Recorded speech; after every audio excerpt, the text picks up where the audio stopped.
저는 앞으로 인공지능 도구들을 적용을 시켜서 작업의 효율을 높여야 살아남을 수 있을 것이라고 생각을 하는데, 인공지능을 잘 활용하는 사람하고 잘 활용하지 못하는 사람, 이 둘의 격차가 좀 크게 벌어질 것 같아서 나는 어떤 직업을 선택해야 하지? 나는 어떤 전공을 선택해야 하지? 혼란스럽고 의문이 드는 단계라고 생각을 합니다.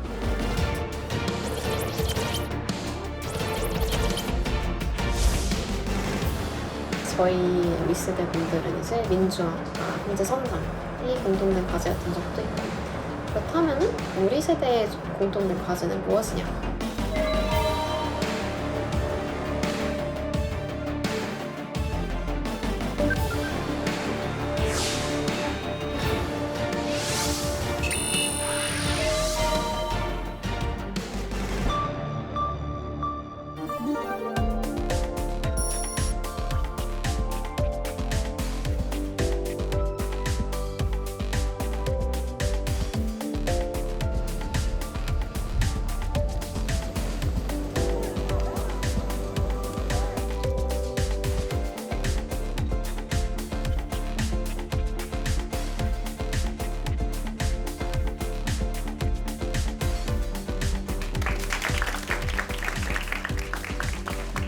사회과긴 하지만 인지신경, 계산신경 이쪽을 연구실에서 하고 있어서 AI에 아무래도 관심을 가지게 됐고요. 뭔가 지금까지 논해지지 않았던 걸 좀 해볼 수 있지 않을까.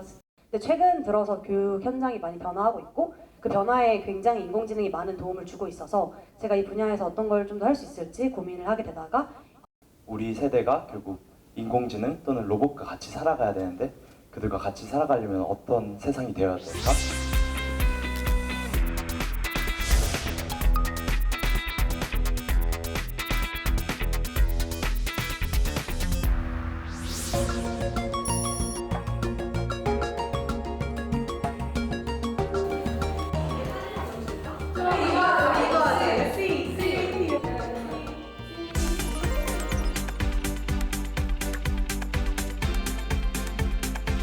인간이랑 같은 레벨에 있으려면 평가하고 선택이랑 조금 더 가까워진 것 같아요.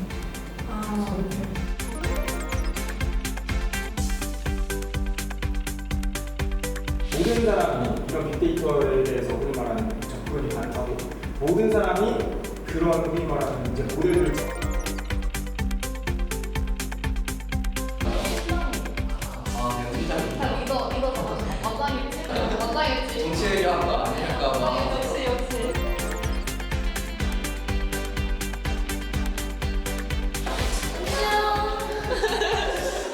NG 감성 어렵다.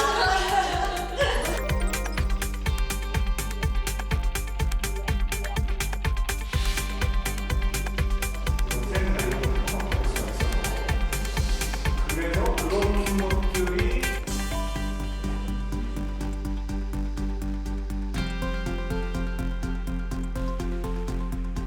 이게 사람 뇌를 기계로 업로드를 시키는 것도 있지만, 또 아예 컴퓨팅 쪽에서는 뇌를 자체를 우리가 컴퓨터로 시각화해보자 하잖아요.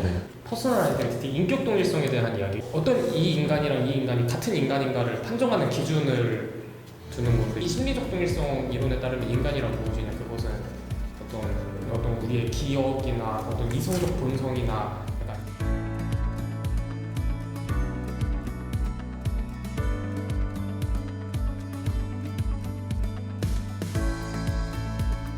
난 저 권위도 되게 인상 깊었고,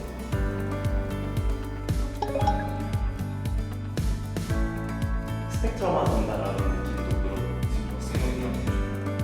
각자 생각하고 있는 키워드 그냥 막 적어볼까?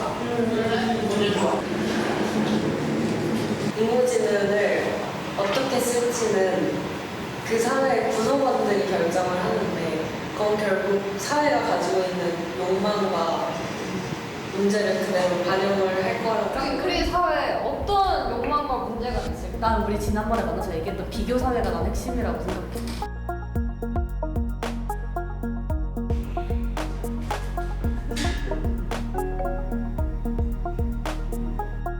사실 지금 머릿속에 계속 맴돌고 있는 단어는 뾰족함이거든요.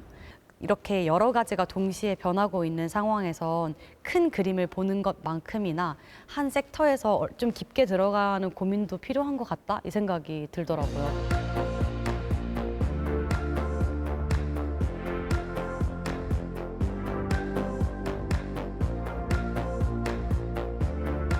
늦게까지 계속 하신다고 그러더라고요. 아, 맞습니다. 저희가 뭐 따로 타임 리밋, 그러니까 시간 제한을 두고 논의하고 있지는 않은데 아무래도 밤늦게까지 좀 이어지지 않을까 생각하고 있습니다.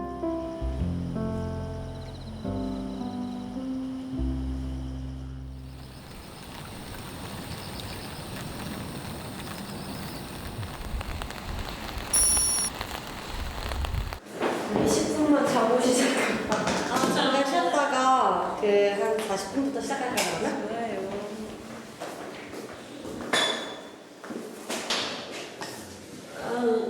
고생했어, 지안나. 고용이 몰락하고 인공지능이 우리의 일자리를 다 뺏어가면 제발 다 뺏어가! 다 가져가! 라고 오히려 부추겨야 된다. 그래서 인공지능이 일을 다 가져가면 우리는 자아실현만 하면 된다. 굉장히 말도 안 되는 얘기겠지만 사실 우리가 인공지능이 그릴 미래가 유토피아여야만 한다라고 당위적 주장을 하려면 지금 유토피아를 만드는데 무엇이 방해를 하고 있는가를 지적하는 게 중요하다고 생각해요. 낡은 제도와 규범에 스마트한 대전환이 필요하다 해서 우리가 지적할 낡은 제도와 규범을 뭐냐.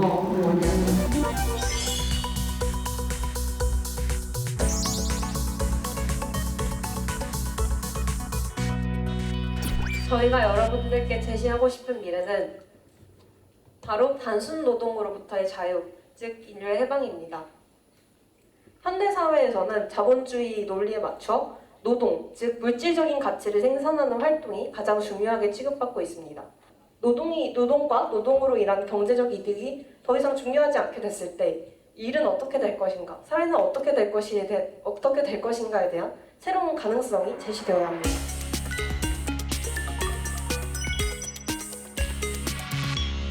저희는 그 답을 조세 제도에서 찾았습니다.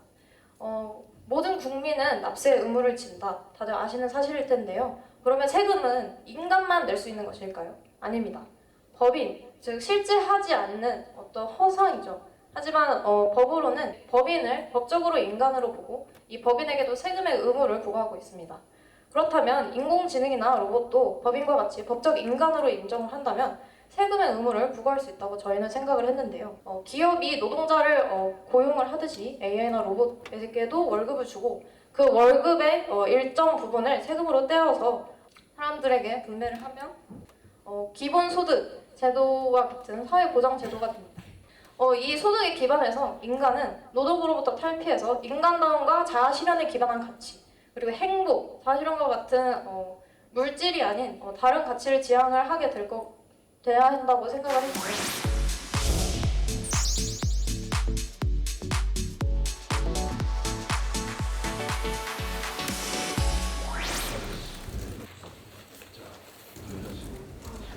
근데 지금 그렇게 논의가 AI에게 조세를 걷어서 기본소득을 제공을 하자라는 건 모든 사람을 무임승차자로 만들겠다라는 논의인 것 같고, 그렇게 되면 결국 아무도 노동을 하지 않고 모두가 무임승차를 하다 보면 과연 그렇게 말씀하신 AI로 인해서 계속 선순환이 되는 노동 구조가 지속이 될 수 있느냐.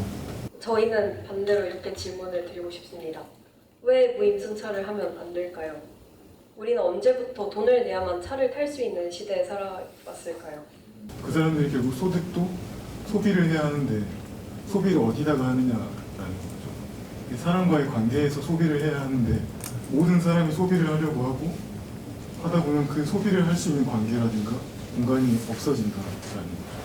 그건 지속될 수가 없다는 말이죠. 소비를 할 수 있는 공간이 없어진다라는 게 어쨌든 그러니까 시장경제적 관점에서 봤을 때 돈을 써야 또 그걸 또 벌 수 있고 그 순환 과정을 말씀하시는 건가요?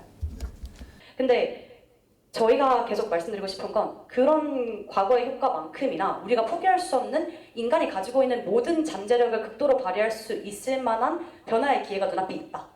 그리고 그게 인공지능이 그런 희망과 열쇠를 가지고 있다고 생각을 하는데 그러려면 과거가 주고 있던 어떤 혜택들에서 한 걸음 멀어져서 그걸 만약에 변화했을 때 우리가 마주하게 될 새로운 제도와 완전 전적으로 바뀐 다른 경제 모델은 그 이전이 줬던 효용보다 그 이상의 것을 줄 수 있다면 한번 그 변화를 대대적으로 시도해볼 수 있지 않을까라는 큰 생각을 좀 해보고 싶었던 건데요. 뭔가 다음 모멘텀이 전혀 기대되지 않는 사회 같다는 생각을 좀 했어요. 역동성이 없고 무슨 일은 다 인공지능이 하고 무슨 휴양지인 느낌? 완전 동의합니다. 그 얘기 많이 나왔어요. 친구가 하와이가 플라톤 좋을 줄 알았는데 그걸 가장 잘 실현할 수 있는 미래 사회를 꿈꾸면서 그러고 있어요. 네. 반대로 꼭 우리가 이보다 더 발전을 해야 할까? 이 발전이 꼭 필요한 걸까? 이렇게 빠른 고속 성장이 저희가 말하는 시대가 오면 좀 지루는 하겠지만 뭔가 인간다움을 극대화시킬 수 있고 창의성을 발휘할 수 있는 시기가 오지 않을까 저희는 생각했습니다. 그렇게 될 것이다라는 건 전제로 깔고 가고 계셔서 그 부분에 대해서 질문을 드리고 그렇게 자동화가 돼서 완전히 시스템이 돌아간다고 할지라도 대제안에 의해서 어떤 일이 생기거나 아니면 인간의 탐욕을 언더 에스티메이트 하면 안 돼요. 인간 탐욕이 끝이 없거든요. 어디 한번 놀러 갔다 오면 600장의 사진 중에 인스타에 올릴 수 있는 4장을 고르기 위해서 2시간 동안 노동을 하고 있어요. 그러니까 저 때나 지금이나 사진에 쓰는 노동의 양이 변하지 않았어요. 사실은 로봇한테 세금을 건다는 게 사실은 굉장히 좀 복잡할 수 있는 거예요. 왜냐면 우리의 탐욕하고 그 탐욕을 제한하기 위한 책임 소재, AI가 망가지고 고치는 거, 자발적으로 고친다. 잘못되면 돈도 안 주는데 어떻게 책임을 져? 그런 것도 있으니까 사람의 탐욕과 책임 문제가 계속해서 반복될 수도 있다. 기본적으로 지급받는 소득이 존재하는 사회에서 어떻게 살아갈 것인지에 대한 논의를 펼쳤었는데요. 그 과정에서 저희는 인간의 어떤 욕망을 좀 간과한 부분이 있었어요. 그래서 쉽게 끝나지 않는 것 같아요. 이게 인간에 내재되어 있는 속성도 생각을 해야 되고 그걸 둘러싸고 있는 사회도 생각을 해야 되고. 노벨 경제학상 받은 친구들. 왜냐면 그동안과 너무 달라서 내가 스스로가 믿을 수가 없나. 그의 기준과 다른 진짜 날카로운 거여서.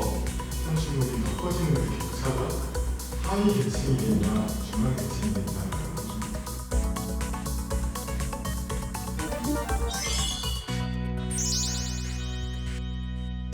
저희 AI 2조입니다.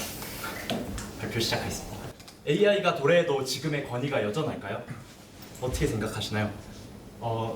AI가 그럼 지금의 우리 권위를 뺏을까요? 이 문제에 대해서 묻고 답하고 최소한 예측해보고 싶습니다.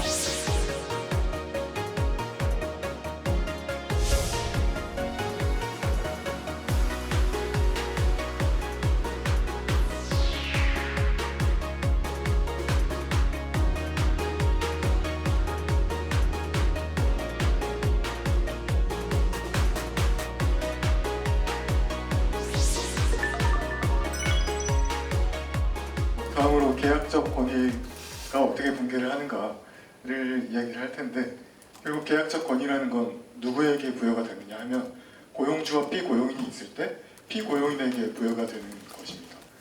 그런데 AI는 두 가지 측면에서 볼 수가 있는데, 첫 번째는 생산성이 굉장히 높습니다. 같은 A를 투입할 때 더 많은 생산량을 낼 수 있다라고 할 수가 있습니다. AI는 늘 최적의 A를 투입하기 때문에 정보의 비대칭성이 작고 도덕적 해이의 우려가 없습니다. 그렇기 때문에 상위 직업을 AI로 대체할 유인이 굉장히 크다라고 볼 수가 있죠. AI라는 것이 생기면서 많은 분들이 이야기를 하기를 좀 계층화가 이루어지고 그 계층화의 피해자가 이른바 하층민들에게 집중이 될 거다라고 이야기를 하시는데, 저는 약간은 다를 수도 있겠다고 생각을 하거든요. 위에 있는 이른바 상층민들이 밑으로 내려오는 식의 좀 하향 평준화 같은 계층화가 이루어질 수도 있지 않을까.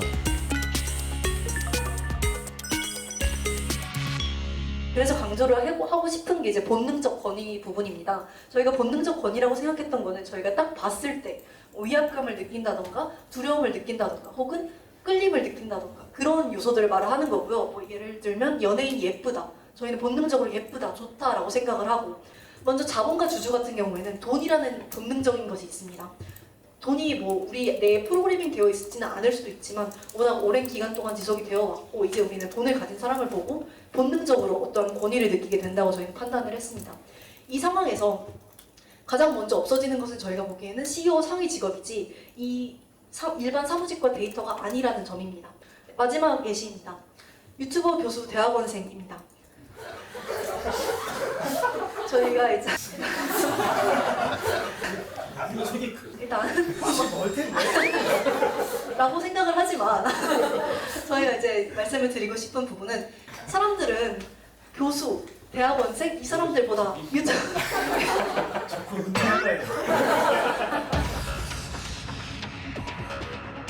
본능적으로 저 사람 인기가 많으니까 인기가 많은 이유가 있을 거야 라고 생각하는 부분이 있다는 거죠. 그래서 교수님들도 좀 유튜브를 생각을 해보시길 바라고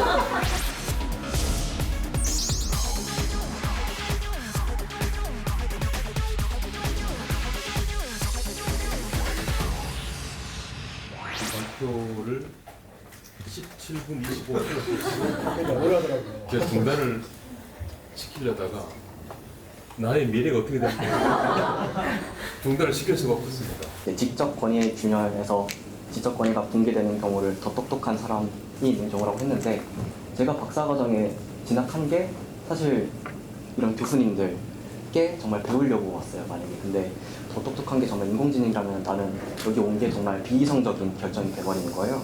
먼저 저도 대학원생으로서 박사과정 진학하신 건 지극히 이성적인 생각이라고 생각합니다. 다만 여기서 말씀드리고 싶은 건 박사가 됐다고 해서 더 이상 권위를 가질 수는 없다는 걸 말씀드리고 싶습니다. 지금 박사과정을 딴 사람보다 그냥 몸 좋은 사람 헬스트레이너에서 헬스트레이너로 유명해진 사람한테 더 많은 사람들이 매력을 느끼고 더 가서 배우고 싶어하는 세상이 돼버렸습니다. 본능적 권위의 측면에서 인기라는 게 정말 본능적인지 저는 의문이 듭니다. 그러니까 미적인 기준도 사회에 따라서 바뀌고 솔직히 만들어진 스타나 여론도 있다고 보거든요. 이 사람이 예쁘다는 건 가치는 바뀔 수 있죠. 지금 이 시대의 사람들이 날씬한 사람을 좋아하면 지금 이 시대 사람들의 본성적 권위를 얻고 있다고 본 겁니다. 그러니까 그 발산하는 사람의 입장이 아니라 받아들이는 사람들이 본성적으로 반응한 거에 대한 얘기입니다. 권위에 관해서 발표한 팀, 그 팀들의 발표가 재미있었는데요. 마지막에 그 유튜버가 인기와 모든 권위를 차지할 것이다 발표를 한 게 되게 슬프지만 재미있었다는 생각이 들면서 나도 빨리 유튜브 채널을 해야 되나? 공산주의적인 평등을 말하는 게 아니라 지금보다는 그 하방의 평균값이 모두 다 동시에 올라갈 수 있다? 이제 그게 불가능한 이유가 이제 소수가 그걸 놓지 않으려고. 그러니까 옳고 그름의 문제가 아니라 이거는 정치적으로도 쓰일 만큼 신념에 대한 영역이어서 일단 저희가 전하는 과정에 대해서는 자세히 설명하기 어려운 게 맞아요. 내가 너무 당연하게 생각했던 거를 찝어주고 좀 꼬집어주고 하다 보니까 당연하게 생각했던 걸 당연하게 생각하지 않는 태도가 필요하겠구나. 자리를 깔아주고 마련해주는 것만으로도 굉장히 많은 얘기를 할 수 있고 발전을 시킬 수 있더라고요. 그래서 저는 그런 부분이 너무 신기했고 훨씬 더 많은 사람들에게 여러 가지 기회를 가진 사람들에게 이런 자리가 주어진다면 뭔가 대단한 게 나올 수 있지 않을까, 당장 뭔가 실행할 수 있지 않을까 하는 생각이 좀 들어요.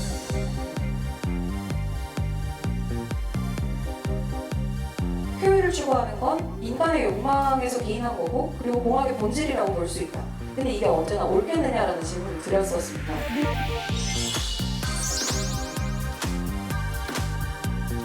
근시안적인 효율 추구 때문에 비효율로 오해받고 있는 것들이 있다는 생각이 들었습니다. 그 부분에 있어서 교정하기 위해서 쿡 찌르는 행동, 근데 윤리적인 방향으로 갈 수 있도록 쿡 찌르는 에티컬 워치가 필요하지 않을까? 저희는 그러한 개념을 제시하고자 합니다.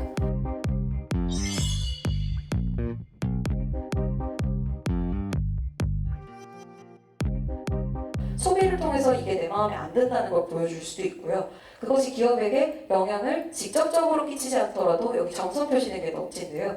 쿡쿡 찌르다 보면 기업들의 행동을 바꿀 수도 있지 않을까. 그리고 그것을 국가에게도 의견을 전달할 수 있고 국가도 다시 시민사회에게 AI 윤리교육을 하면서 긍정적인 영향을 줄 수 있지 않을까. AI가 결정권을 갖는다기보다 우리 스스로가 어떤 의견을 제시할 수 있고 책임지고자 하는 태도를 더 갖는 것이 중요하지 않을까라는 생각을 하게 됐습니다.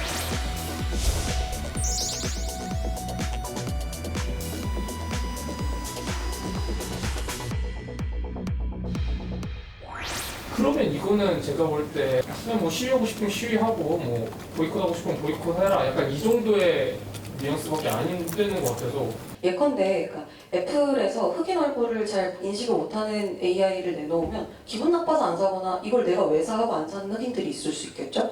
근데 그게 그러니까 윤리적으로 어떤 이것이 올바르지 못하다라는 것이 아니라 본인의 어떤 이익에 위한 행위라고 하더라도 이게 결국은 윤리적으로 나아가는데 고민을 주는 행동이 될 수 있다라는 차원에서 말씀을 드린 거고요.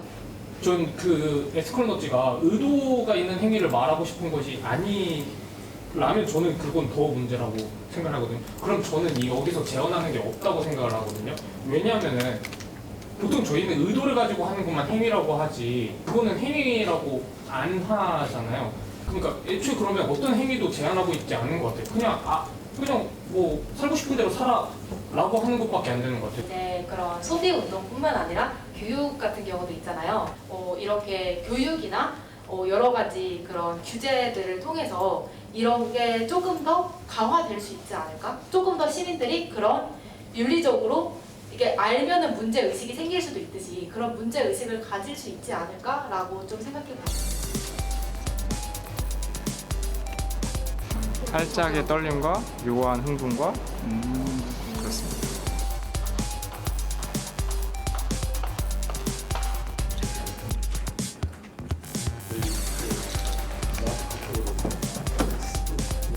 인간과 앞으로 인공지능이 함께 나아갈 텐데 그러한 환경이 실제할 수 있는 세상은 어떻게 돼야 할까라는 주제로 저희가 소개드리는 키워드가 바로 유퀘스트입니다. 퀘스트는 무언가에 대한 길고 힘든 검색인데 많은 시간이 소요되는 불필요한 소모적인 고민을 앞으로는 AI가 대신할 것이고 그로부터 우리는 해방되고 그래서 자유를 얻어가는 그래서 그렇게 우리가 AI와 함께 세상을 함께 나아갈 것이다.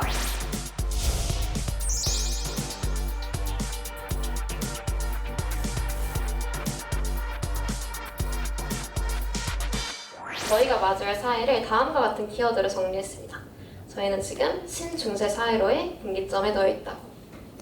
옛날에 성직자들이 많이 이제 경전을 해석할 거리를 가졌던 것처럼 테크노 플랫폼만이 경전, 즉 빅데이터에 접근할 수 있게 되는 거예요. 이러한 구도가 상당히 유사하다는 측면에서 저희는 오늘날의 키워드를 신중세 사회로 가는 분기점이라고 설정했습니다. 특정 플랫폼에게는 정보가 집중되고 개인들은 미분화되는 이 AI 사회 속에서 모두가 통합될 수 있는 미래를 꿈꾸고 그를 위해서 노력하는 사람들을 AI 인테그레이터라고 생각했고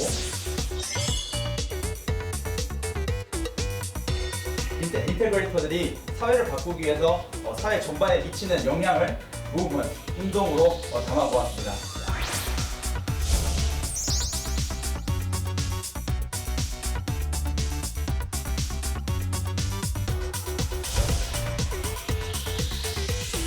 여러분 5개 발표를 5개 당의 이름을 붙여봤습니다. 첫 번째는 AI 보편다. AI로서 모든 걸 다 할 수 있는 완벽을 추구하는. 두 번째 당은 AI 개혁다. 저는 RF 리폼이라고 생각이 들었고 세 번째 당은 인간 회복다.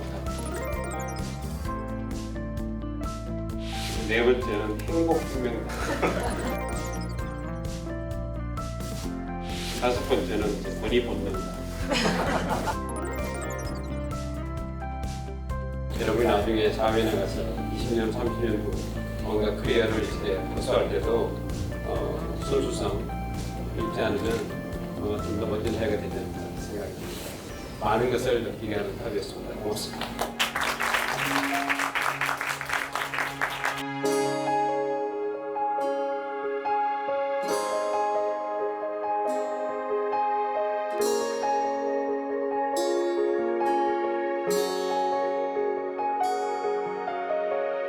저희는 이제 극일부의 이제 표본이죠, 사실. 한국이고 대부분 대학도 이제 특정 대학들에 소속이 되어 있고.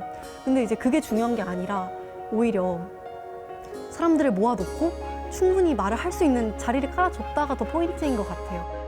저는 공학도니까 그걸 하는 사람들끼리 얘기하니까 제 세계에 갇혀있는 면이 있는 거고 AI를 활용하는 건 우리 모두가 활용하는 거니까 실제 세상은 이 토론회에 더 가까울 것 같거든요. 앞으로 제가 어떻게 활용하면 좋을지에 대해서 약간 답을 얻을 수 있는 기회 같은 생각이 들어요.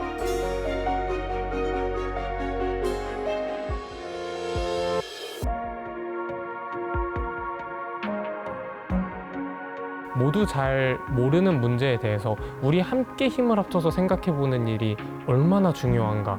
그리고 우리가 그런 활동의 첫 발자국을 되게 잘 시작했구나를 느낄 수 있는 오늘이었어가지고 저희가 제시하는 그 비전이 끝이 아니라 What's next AI가 더 중요한 질문이 될 수도 있거든요. AI 다음은 무엇인지도 저희가 이제 같이 생각을 해야 된다고 생각을 해요.